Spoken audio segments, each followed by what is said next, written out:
नमस्कार, मार्केट पंचनामे में आप सभी का स्वागत है। मैं हूं सुमित और वीकली एक्सपायरी से एक दिन पहले भारतीय बाजारों के अंदर आज एक पहले तो रेंज बाउंड ट्रेड था, लेकिन सेकंड हाफ तक आते आते मार्केट में बिकवाली बढ़ी और दिन के निचले स्तरों पर बाजार बंद होते हुए दिखाई पड़े।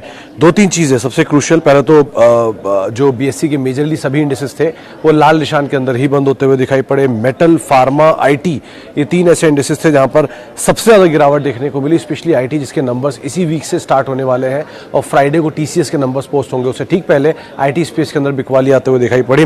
मेटल में जहां कल बहुत जोरदार तेजी थी और फार्मा में जहां परसों जोरदार तेजी थी, उसके बाद कुछ हद तक प्रॉफिट टेकिंग आते हुए दिखाई पड़ी। ऑटो रियल्टी के अंदर भी प्रेशर रहा और रियल्टी में आज मेजर कार्नेज रहा डीएलएफ के अंदर, गोदरेज के अंदर, इंडिया बुल्स रियल एस्टेट के अंदर, जो कि करीब करीब 5-6% तक टूटते हुए दिखाई पड़े। इसके अलावा कंज्यूमर ड्यूरेबल और शेयरों के अंदर भी कुछ हद तक प्रेशर था, जहां पर बढ़िया मूव देखने को मिला वोल्टास, हेवेल्स जैसे स्टॉक में, जो कि अब ईज आउट होते हुए दिखाई पड़ रहे थे। निफ्टी के 50 में से करीब करीब 43 ऐसे शेयर थे जहां पर प्रेशर आता हुआ दिखाई पड़ा। सेंसेक्स के भी 30 में से 28 शेयर ऐसे थे जहां प्रेशर बनता हुआ दिखाई पड़ा। निफ्टी बैंक के भी 12 में से 10 ऐसे शेयर थे जहां पर प्रेशर बनता हुआ दिखाई पड़ा। तो मेजरली ब्रॉडर बेस्ड मार्केट्स के अंदर आज कुछ हद तक दबाव था। मिड कैप में आज बिकवाली खरीदारी रादर कुछ थी। केमिकल स्पेस के अंदर सिलेक्टिव, दीपक नाइट्राइट जैसे स्टॉक्स में एक खरीदारी थी। आज आईआरसीटीसी में जोरदार तेजी यहां देखने को मिली, 4500 के लेवल्स पे पहुंच गया। बॉश के अंदर जो कि नए 17,000 के आसपास, 18,000 के आसपास के लेवल्स जो है वो वहाँ पे आते हुए दिखाई पड़ रहे हैं। और उसके अलावा कई और ऐसी दिग्गज कंपनी जहाँ पर बढ़िया मूव देखने को मिल रहा था, लेकिन मेजरली आज फ्रंट लाइन के अंदर प्रेशर था। मेटल्स में, बैंक्स में प्रेशर था। इसके अलावा आज आपको प्रेशर दिखाई पड़ेगा की इंडस्ट्रीज के अंदर, ऑटो, रियल्टी जैसे नाम में, जिसके चलते बाजार में आज एक दबाव देखने को मिला। लेकिन एक चीज़ बेहतर कह सकते हैं इस पूरे उसमें कि आज एक्सपायरी से ठीक पहले मार्केट ने अपने आपको ईज आउट किया, क्योंकि एक्सपायरी कल है और जो जानकारों से हमारी बातचीत हो रही थी, राजेश पालविया साहब से भी और बाकी जो जानकार हैं उनसे भी, तो उन्होंने भी बात साफ की कि 38,000 के ऊपर निफ्टी बैंक में एक बढ़िया मूव की उम्मीद थी, लेकिन 37,900 या 37,500 ये दो लेवल हैं जिनको आप क्रूशियली वॉच करेंगे। मार्केट उन्हीं के आसपास ही ओवर कर रहा है निफ्टी बैंक के केस में, और निफ्टी के केस में भी 18,000 जाने से पहले थोड़ा सा ईज आउट हो रहा है। तो ये एटलीस्ट उनका मानना है। तो उस तरह की एक ट्रेड सेटअप मार्केट में बनता हुआ दिखाई पड़ रहा है। लेकिन हाँ, ओवरऑल मूड, माहौल, सेंटिमेंट अभी भी तेजी की तरफ ही है। और आज का फॉल जानकार मानने की शायद थोड़ा बहुत बिकवाली देखने को मिली, क्योंकि मिड कैप में आधा से 1% और फ्रंट लाइन इंडेक्स में 1% के आसपास ही बिकवाली रही। लेकिन सेलेक्टिव स्टॉक स्पेसिफिक स्टोरीज आज भी बिल्डअप होते हुए दिखाई पड़ रही थी। चलिए अब सवाल जवाब का सिलसिला शुरू कर लेते हैं और बातचीत कर देते हैं कुछ दर्शकों के सवालों को लेकर भी। सबसे पहला सवाल, associate alcohol and oxide to enter at present level.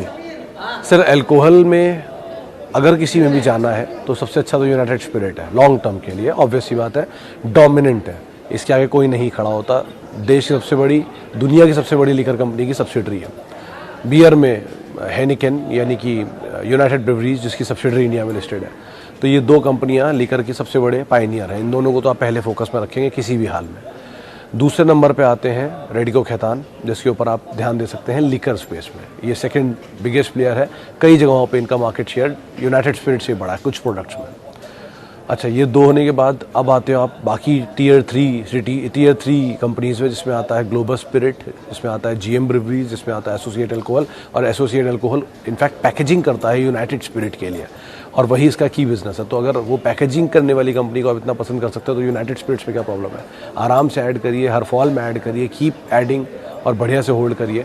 अच्छी कंपनी है, विजय माल्या साहब को लेना देना नहीं है। डीआईजी उस कंपनी के प्रमोटर है और वन ऑफ द लार्जेस्ट, मतलब दुनिया की सबसे बड़ी जो लिकर कंपनी है उसकी सब्सिडरी है। स्ट्रॉन्ग मार्केट शेयर है, 75% के आसपास के रेवेन्यूज इनके प्रीमियम सेगमेंट से आते हैं। उसमें डोमिनेंस भी है इनकी, प्रीमियम प्रोडक्ट्स में मार्केट शेयर को डोमिनेट करता है। तो अपने आप ही समझ लिए कि सही कंपनी है। अच्छा, आगे बढ़ते हैं। आईआरसीटीसी आगे कितना आगे जा सकता है? वाजपेयी साहब, ये तो मुश्किल सवाल है, लेकिन इतना ज़रूर है कि ये आप ऐसे समझिए कि टॉप, आज ही मैंने जो ट्वीट भी किया था कि टॉप 10 कंपनीज जो है इंडिया की लार्जेस्ट पीएसयूज, उसमें अब ये शुमार है। 90 नंबर पे आ चुका है 75,000 करोड़ की मार्केट कैप के साथ, 72,000 करोड़ की मार्केट कैप के साथ। और इतनी तेज़ चलने वाला आईपीओ शायद ही कोई है, जितनी मेरी याददाश्त कहती है पिछले एक डिकेड में। इससे पहले जुबिलेंट फूड था जो इतनी बड़ी तेज़ी दिखा चुका है। 150 रुपये का इशू प्राइस समझ लीजिए एडजस्टमेंट के बाद, और वो दाम आज आपके सामने 4500 रुपये के आसपास है। फिर आता है डीमार्ट और फिर आता है आईआरसीटीसी, लेकिन अब शायद आईआरसीटीसी सबसे ऊपर होगा, 13 गुना के आसपास चल चुका है अपने आईपीओ से। इतनी बड़ी तेज़ी के बाद ईज आउट होगा, और आज ही मैं देख रहा था कि इसकी इक्विटी जब एडजस्ट हो जाएगी तो वो हो जाएगी करीब करीब 80 करोड़ के आसपास की। 18-16 करोड़ के आसपास की आज इक्विटी है, वो स्प्लिट होने के बाद 80 करोड़ हो जाएगी। तो इक्विटी साइज़ बहुत तेज़ी से बढ़ेगा। अगर उसके बाद एक बोनस और आ गया या एक एडजस्टमेंट और हो गया तो इक्विटी साइज़ और ड्रास्टिकली बढ़ेगा। तो ज़रा ध्यान से ही ट्रेड करिएगा, संभाल के ट्रेड करिएगा, तेज़ी का फ़ायदा उठा के थोड़ा थोड़ा निकलते रहिएगा। ये सबसे अच्छी रणनीति है। एटलीस्ट कॉस्ट को निकाल लीजिएगा, प्रॉफिट के फ्री शेयर छोड़ दीजिएगा, यही सबसे बेहतर रणनीति है, एटलीस्ट अभी जब कोई शेयर इतना तेज चल रहा हो तो। अच्छा जी, आगे बढ़ते हैं। सतीश साहब, ऑयल इंडिया ऑलरेडी बड़ी तेज़ी दिखा चुका है ONGC के साथ साथ, तो इतने बड़ी तेज़ी के बाद थोड़ा घुसना रिस्की है, और वो भी सरकारी कंपनी में जहाँ पे हमेशा ऊपर के लेवल पे OFS आ ही जाते हैं। तो बड़ा ध्यान से संभल कर ट्रेड करिएगा आप इसमें भी। ऑयल इंडिया को आप ले सकते हैं, कंसीडरिंग इनके नंबर थोड़े बेटर होंगे ONGC के साथ साथ, या दोनों के बीच का आप मूवमेंट वो कर लीजिए, एनालाइज कर लीजिए कि ज़्यादा कौन सा चला है। अगर ONGC ज़्यादा चला तो ऑयल इंडिया कैचअप करेगा, अगर ऑयल इंडिया ज़्यादा चला तो ONGC कैचअप करेगा, या फिर ONGC शायद ना भी कैचअप करेगी, वो डोमिनेंट है। ONGC की सबसे बड़ी मतलब इनके पास सबसे ज़्यादा रिफाइनिंग कैपेसिटीज़ है इंडिया में रिलायंस के बाद। तो रिलायंस लेकिन खाली उसी का प्ले नहीं है, उसमें टेलीकॉम रिटेल भी प्ले है, लेकिन प्योर प्ले में ONGC बहुत बड़ा डोमिनेंट प्लेयर है। तो इसीलिए उसको कैचअप कर सकता है ऑयल इंडिया। तो अगर ONGC ज़्यादा चला है, ऑयल इंडिया नहीं चला, तो आप तब इसमें एंटर करिए, ज़्यादा बेहतर है। लेकिन अदरवाइज़ मीडियम टर्म को ही आप तवज्जो दीजिएगा, लॉन्ग टर्म के हिसाब से मत सोचिएगा। आगे बढ़ते हैं, और हीरो मोटोकॉर्प बने रही है। सचिन जी, कोई जानकार को मैं सुन रहा था, उन्होंने इसमें खरीदारी की राय दी थी मीडियम टर्म के लिए, 3200 के टारगेट दिए थे उस समय पर। वैसे भी शेयर बहुत टूट चुका है हायर लेवल से, दुनिया की नंबर 1 टू व्हीलर मैन्युफैक्चरर है, तो फंडामेंटल में तो कोई इशू है ही नहीं, ऑब्वियस ही बात है। हाँ, टेक्निकली ये नीचे है, बढ़िया दाम है, ऐड करिए, लॉन्ग टर्म पोर्टफोलियो का हिस्सा बनाइए। अच्छा दाम मिल रहा है आपको किसी स्टॉक में, इतनी बड़ी तेज़ी के बावजूद भी बने रहिए, क्या दिक्कत है। अच्छा, आगे बढ़ते हैं, और कल ऑप्शन ट्रेडिंग के मतलब मैं समझ नहीं पाया, लेकिन अगर ये ऑप्शन ट्रेडिंग के बारे में पूछ रहे हैं कल के लिए, तो सॉरी, मैं छोटे अवधि में बाजार को ट्रैक नहीं करता, उसके लिए माफ़ी चाहूँगा। CG power 121, Ami organic 1390। Sir CG power, Sunil ji आप बहुत लेट एंटर करके गए हैं। अगर आपने मुझे ही सुन के लिए एंटर किया होता तो शायद 90 रुपये पे या 70 रुपये पे या 75 रुपये पे एंटर किया होता। खैर 121 पे भी कोई बुराई नहीं है, इस शेयर यहीं नीचे अभी रेंज बाउंड ट्रेड करेगा। 128 का पुराना हाई है, तो उसको तोड़ने में दिक्कत होगी थोड़ी बहुत, लेकिन इस रेंज के अंदर ही रहेगा, बहुत नीचे नहीं जाएगा, बहुत ऊपर भी नहीं जाएगा। आप बने रहेंगे तो अच्छा पैसा बना सकते हैं, इसमें से पोटेंशियल है इसमें, और कंपनी भी बहुत दिक्कत नहीं है। अब कंपनी को ख़राब मत समझें, मुरुगप्पा रूपी कंपनी है, ट्यूब इन्वेस्टमेंट की सब्सिडरी है, प्रॉफिट मेकिंग कंपनी है, 3 क्वार्टर के नंबर अच्छे हैं। अगर चौथा भी अच्छा आया था तो एनुअल EPS बननी शुरू हो जाएगी, वो अपने आप कंपनी को री रेट कर देगी, तो अकॉर्डिंगली आप कॉल लीजिए, अच्छी कंपनी है। आमी ऑर्गेनिक्स के केस में भी आप बने रह सकते हैं, वो बात अलग है, बड़ी तेज़ी इसमें भी दिखाई है, लेकिन दोनों के केस में नीचे मिल जाए तो ज़्यादा बेटर रणनीति आपके लिए बनेगी। अच्छा जी, ट्राइडेंट 12 रुपये पे 7000 शेयर। निरंजन जी बहुत साफ तरीका है इसका, 7000 शेयर हैं, 12 रुपये पे खरीदारी है, आपके दाम से 12 36 करीब 3 गुना होने वाला है। तो 33 रुपये के आसपास आज मैंने इसका दाम देखा था। 1000 शेयर बेच दीजिए, अगर 1000 शेयर आप बेच देंगे तो आपकी पूरी कॉस्ट निकल आएगी, बल्कि दुगने तिगुने पैसे निकल के आ रहे हैं, बल्कि 500 शेयरों में आपकी पूरी कॉस्ट निकल आएगी। तो इस तरह से आप उसको बेच के निकल जाइए। बाकी फ्री के शेयर हैं, उन्हें जहाँ तक आप होल्ड कर सकते करिए, जब आपको लगे कि ये सर्किट चल रहा है तेज़ी में, सर्किट गिरेगा अभी मंदी में, तो उसको आप ध्यान रख के ही यहाँ पर कॉल लीजिएगा। तेज़ी ठीक लग रही है, मंदी भी बहुत ख़राब होती है और ऐसे शेयरों से निकलना बड़ा मुश्किल होता है, तो थोड़ा थोड़ा निकलते रहिएगा, वही सबसे अच्छा है। एटलीस्ट कॉस्ट को तो आप निकाल ही लीजिए, सेफ गार्ड हो जाइए, फिर आप जो मर्जी करते रहिए प्रॉफिट के शेयरों के साथ।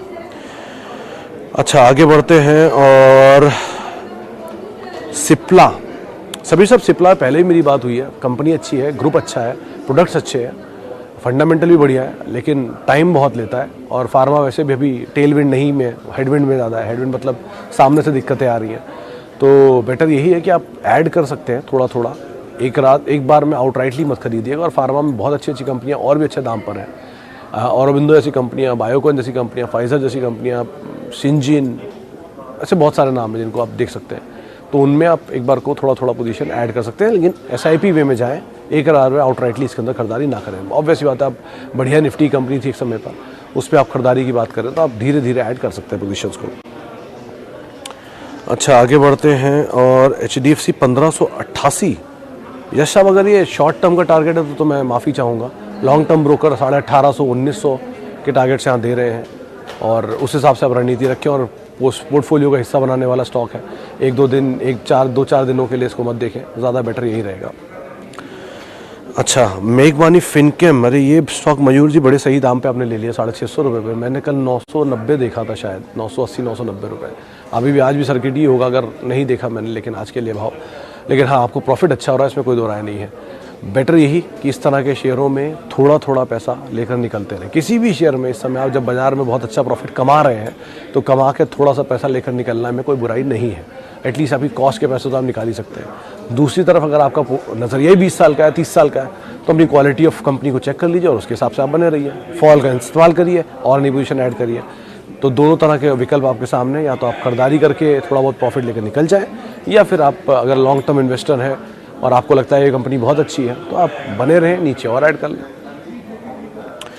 अच्छा जी, आगे बढ़ते हैं। SRF, ऋतु जी ये खरीदारी किस भाव पे, इससे बहुत कुछ क्लियर होगा, क्योंकि नीचे से SRF चला बहुत है और आपको मुनाफा है तो, और नज़रिया लंबी अवधि का, तो बने रहिए। कंपनी अच्छी है, एडजस्टमेंट होने वाला है स्प्लिट का, उसके बाद इस शेयर की डाइल्यूशन और बढ़ जाएगी। लेकिन बेटर यही, कंपनी अच्छी है, ग्रुप अच्छा है, तेज़ी पकड़ रखी है। पुराना ग्रुप है, भरत राम ग्रुप को अगर भी आप पढ़ेंगे तो उसके बारे में आपको समझ में आएगा। लेकिन आप बने रहिए और कंपनी की टू गुड है, कंपनी में कोई प्रॉब्लम नहीं है, फंडामेंटल में कोई प्रॉब्लम नहीं है। एक क्वार्टर के नंबर थोड़े वीक आए थे 2 क्वार्टर पहले, उसके बाद टूटा था, लेकिन उसके बाद एक तरफा तेज़ी दिखाई है।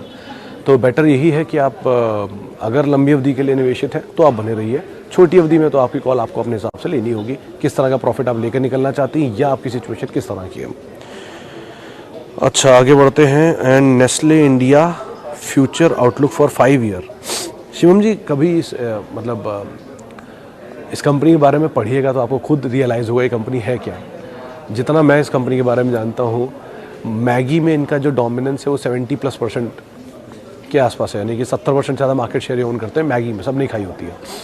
उसके अलावा मिल्क प्रोडक्ट में 1 से लेके 8 साल तक के बच्चों के लिए जो दूध आता है उसमें इनकी मोनोपोली है, लैक्टोजन से लेके नान 1 तक, नान 1 नान 2 तक, तो वो भी सब नहीं पिया ऑलमोस्ट, तो वो भी एक डोमिनेंट प्लेयर है। चीज़, कर्ड, मिल्क, ऐसे कई प्रोडक्ट हैं जो इनके डोमिनेंट हैं, जिसमें अच्छा रेवेन्यू जनरेट करते हैं और प्लस इंडस्ट्रियल प्रोडक्ट्स के लिए भी सप्लाई करते हैं। ये मस्ट हैव वाले पोर्टफोलियो के स्टॉक हैं, इनमें आप छेड़खानी मत करें। अगर आपके पास है तो लेके शांति से बैठे रहें, नीचे मिल जाए तो और लेके रख लें, और नीचे मिल जाए और लेके रख लें, और शांति से बैठे। धीरे धीरे चलेंगे, आराम से रिटर्न देंगे। साल का 10-15% भी चल जाए तो भी बहुत है।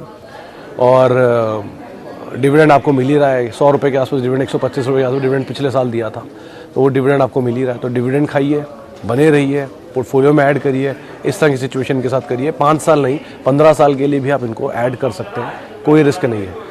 जिस तरह की खपत है हमारे देश की, जिस तरह से हम खुद कंज्यूम करते हैं चीज़ों को, और जिस तरह की हमारी प्रेफरेंसेस हैं, ये कंपनियां बंद नहीं होंगी, आप आराम से इनके अंदर पोजीशन को ऐड कर सकते हैं। अच्छा जी, आशीष जी क्या कर रहे हैं ICICI में 2 दिन से? सर कौन आशीष जी? हाँ, कौन से वाले ICICI बैंक में वो पोजीशन ले रहे हैं या बेच रहे हैं, मुझे पता नहीं। अच्छा, एक्साइड वर्सेस अमर राजा। मिश्रा साहब, ये कुछ दिन पहले सवाल यही मैंने ही उठाया था इस जगह पर, जहाँ पर दोनों 52 वीक्स लो पर थे। उसके बाद एक्साइड की डील आ गई, HDFC लिमिटेड वाली, HDFC लाइफ वाली, एक्साइड भाग गया। फिर अमर राजा में अब कुछ हुआ, वो भी भाग रहा है। तो अब ये सवाल थोड़ा गलत है, ये दोनों के प्राइसेस भागे हुए हैं। कुछ देर पहले सस्ते दाम पे थे, तब आपने शायद तवज्जो नहीं दिया होगा इस पर, लेकिन दोनों में से बेटर अलग अलग सेगमेंट में दोनों है। कुछ रेलवेज़ को भी केटर करती हैं, कुछ ऑटो को केटर करती हैं। एक्साइड बड़ा मार्केट शेयर ओन करता है अमर राजा से, तो दोनों के अलग अलग प्रेफरेंसेस हैं और उसके कुछ कारोबार बिके हैं, तो उनको रेवेन्यू में आएगा। प्रॉफिटेबिलिटी चेक करिए और इसके हिसाब से आप कॉल लीजिए, ज़्यादा बेटर रहेगा। बहुत सीधा तरीका है इसमें, यही होता है। प्रॉफिट देखिए दोनों का साल का, और मार्केट कैप देख लीजिए दोनों की साल की, उससे आपको बिल्कुल भरपूर आइडिया लग जाएगा कौन बेटर है कौन बुरा है, उसके हिसाब से आप एंटर कर सकते हैं। अच्छा, 3i इन्फोटेक, गुड्डू जी अभी तो लिस्ट ही नहीं हुआ, वेट करिए। लिस्टिंग की बातचीत है अक्टूबर में ही, शायद सेकंड वीक में लिस्ट होगा, उसके हिसाब से आप वहाँ पर कॉल लीजिएगा। अभी तो कुछ नहीं, अभी तो डीलिस्टेड है, कुछ खरीद सकते हैं, वेट करिए। डीलिस्टिंग का घबराए नहीं, इसमें आपको जल्दी इसके दूसरी तरह के शेयर अलॉट हो जाएंगे। अच्छा, पीडीलाइट एंड डाबर, सलीम साहब दोनों में ही आपको व्यू तो लंबा ही देना पड़ेगा। पीडीलाइट भी डोमिनेंट है अपने स्पेस में, फेविकोल आप जानते हैं, एडहेसिव्स में, स्टेशनरी बिजनेस के अंदर भी ये बहुत डोमिनेंटली प्ले कर रहे हैं।